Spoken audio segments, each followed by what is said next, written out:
Como é que estamos, meu povo? Pai do Senhor Jesus. Estamos aqui nessa tarde para mais um dia de estudo da nossa lição. Estamos entrando na lição de número 11, Missões e a Igreja Perseguida. E ele vem trazendo, né, os hinos da harpa sugerido 334, 357 e 422, que são os hinos sugeridos para a lição, né, dessa leitura. Logo aqui a gente tem o texto áureo. E também todos os que piamente querem viver em Jesus Cristo padecerão, né, perseguições, ou seja, sofrerão. 2 Timóteo 3,12, verdade prática. Precisamos aprender com os cristãos perseguidos aspectos da fé cristã que só eles conhecem devido à natureza da opressão que eles experimentaram. Aí logo abaixo tem uma leitura diária, que é as leituras que a gente tem devocional, né, diário. Segunda, terça, quarta. E logo a gente entra aqui no leitura bíblica em classe, que é o livro de Atos, né? Livro de Atos 6, que fala sobre Estevão, Atos 8. Então esses dois livros aí vão nos trazer introdução para a nossa lição do dia de hoje, né? Dessa semana. Introdução. Fontes especializadas atestam que aproximadamente 360 milhões de cristãos sofre algum tipo de perseguição.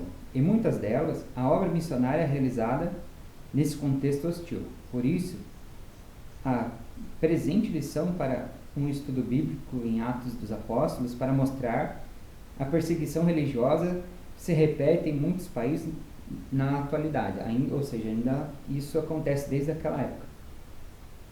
O objetivo dessa lição é, número 1, explicar o contexto de perseguição na igreja primitiva. 2. Apresentar a perseguição cristã na atualidade. 3. Mostrar como podemos ajudar a igreja perseguida. Precisamos tomar conhecimento de casos em que irmãos nossos, por crerem nas mesmas coisas que cremos, padecem prisões e proibições em diversos lugares do mundo. Sim, isso ocorre em pleno século XXI. E logo, a gente tem a palavra-chave da nossa semana, né? Que toda a lição a gente tem a palavra-chave. A palavra-chave dessa semana é perseguição. E ali a gente já entra, né, nos nossos textos, né? E aqui a gente tem mais um auxílio, né? Que diz assim, vida cristã. O martírio de Estevão. As palavras de Estevão diante do Sinédrio, isto é, o conselho religioso e do governo dos judeus, é uma defesa da mensagem e da fé, pregada por Cristo, pelos seus primeiros discípulos e pelos líderes da igreja primitiva.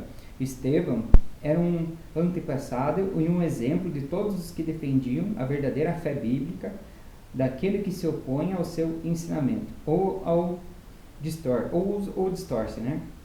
Ele também é reconhecido como o primeiro a morrer por essa razão. Jesus confirma as ações de Estevão, a prova de que esse servo fiel estava certo por se levantar em sua honra, diante do seu Pai no céu. O amor de Estevão pela verdade e a sua disposição em dar a sua vida para proteger e defender essa verdade estão em vívido contraste com aqueles que mostram pouco interesse em batalhar pela fé pela fé que uma vez foi dada aos santos. E a gente já entra, né, logo aqui no nosso questionário, que a gente já entra aqui dizendo aqui a primeira pergunta, né, pergunta de número 1. Quem foi o primeiro mártir da igreja? A resposta, né, é óbvio, a gente estava falando aqui de Estevão. Estevão foi feito o primeiro mártir da igreja, daí a referência bíblica, Atos 7:59 a 60. Pergunta de número 2. Como podemos conceituar a perseguição? De forma geral, podemos conceituar a perseguição como o ato de assediar, oprimir, dificultar e negar os direitos de fundamentos de ir e vir, restaurar ou executar pessoas com base em diferenças étnicas, políticas e religiosas. Essa é a resposta 2. Pergunta de número 3. O que a Constituição Federal nos garante sobre a liberdade de culto? A resposta. A Constituição brasileira ainda garante o seguinte, que é inviolável a liberdade de consciência e de crença, sendo assegurado o livre exercício dos cultos religiosos e garantida, na forma da lei, a proteção aos locais de culto e suas liturgias do artigo 5º, inciso 6 da Constituição Federal de 1988. Isso você vai achar tudo certinho, né, no texto, você vai achar lá para você estar escrevendo certinho aí. Pergunta de número 4. Qual é o país mais fechado para o Evangelho? Coreia do Norte, né, que é a resposta que a gente tá no contexto. Número 5. Cite pelo menos uma forma de ajudar a igreja perseguida. A resposta, pelo menos uma. Então você vai ter mais respostas, aqui tem uma resposta, né, que é a seguinte: conhecer a gravidade da situação, né, é o principal.